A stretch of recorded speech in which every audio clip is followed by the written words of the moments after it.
Alright mga kapuso, nakapapasok lang po na balita, nakaramdam ng malakas na pagyanig sa Tagum, Davao del Norte. At para sa detalye, may report si Cedric Castillo. Cedric. Yes, Rhea, may isang linggo na rin tayo nagbabantay at nagbabalita ng aftermath ng Bagyong Pablo mula dito sa ilang bahagi ng Mindanao. Kaya medyo kanina nagbabawi tayo ng tulog, pero ilang minuto bago ang alas 6 ay hindi alarm clock kundi pagyanig ng lupa yung ang nagpabakon sa ilang mga kasama natin dito sa may Tagum, Davao del Norte. At sa tansya ko ay may hanggang 10 segundo yung inabot ko na parang dinuduyan yung kwarto natin dun sa isang hotel na dito sa Tagum City. Sa may bandang 4th floor kami. Ang una-una namin ginawa ay tumawag doon sa front desk nitong hotel para kumpirmahin at baka naman na alimpungatan lang tayo. And true enough, sabi ng mga front desk ng mga personal dito ay naramdaman nila yung pagyanig. At kakat natin yung si Sheena Peñaranda, ang isang personal dito sa may front desk. Sheena, describe mo kung ano yung na-experience natin, ano yung nangyari kanila?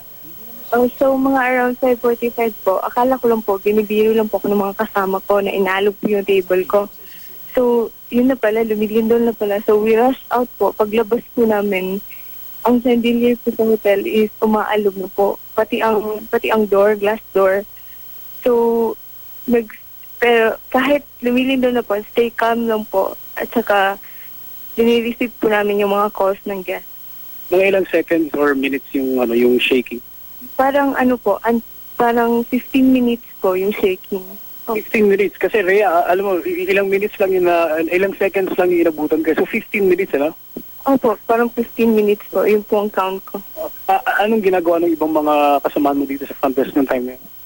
Lumabas po kami, yung bellman po namin, pumunta po sa may door, at saka ako po dito po sa front desk kasi meron na pong tumatawag. Nire-receive ko po yung call. Okay, meron bang nasaktan or sa kasamahan nyo or ibang mga guests dito sa hotel? Wala naman po, safe naman po sila lahat kasi safe po Hello, po hotel. Cedric. Okay, Cedric. Sheena Peñaranda, personal dito sa front desk. Rhea, sa puto ito, kausapin naman natin si Chris Pineda, yung technical director natin dito sa team natin dito sa Mindanao.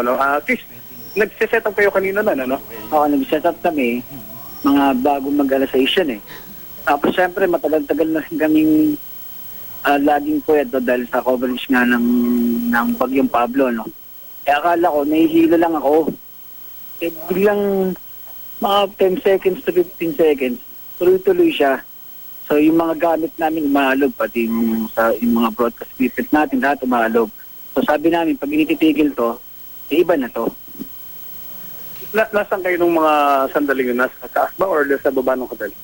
Nasa baba na, nasa labas na, Kasi nga dahil yung gamit natin, nakita namin yung ibang tao sa hotel, nagbababa na. So nagtatanong sila kung, siyempre nakikiramdam kung anong sunod na mangyari. Napansin niyo yung paligid since nasa labas kayo, kita niyo yung mga poste o ano? Hindi ko napansin yung mga poste dahil nakapumpol lang kaming grupo Titignan namin kung titigil pa to. Pero yung mga ibang sasakyan may humihinto din. Kasi balay ko naramdaman din nila. So, sige, si Chris Pineda, ang ating technical director. Alam mo, Rhea, isang bagay na ginawa rin natin agad ay tinawagan si Director Renato Solidum ng PVOX right after maramdaman natin.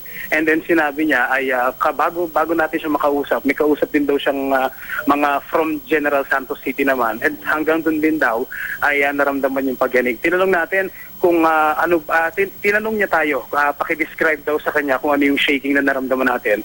Ang sinabi ko sa kanya is hindi naman violent, pero matagal na parang dinuduyan yung kama dun sa may 4th floor.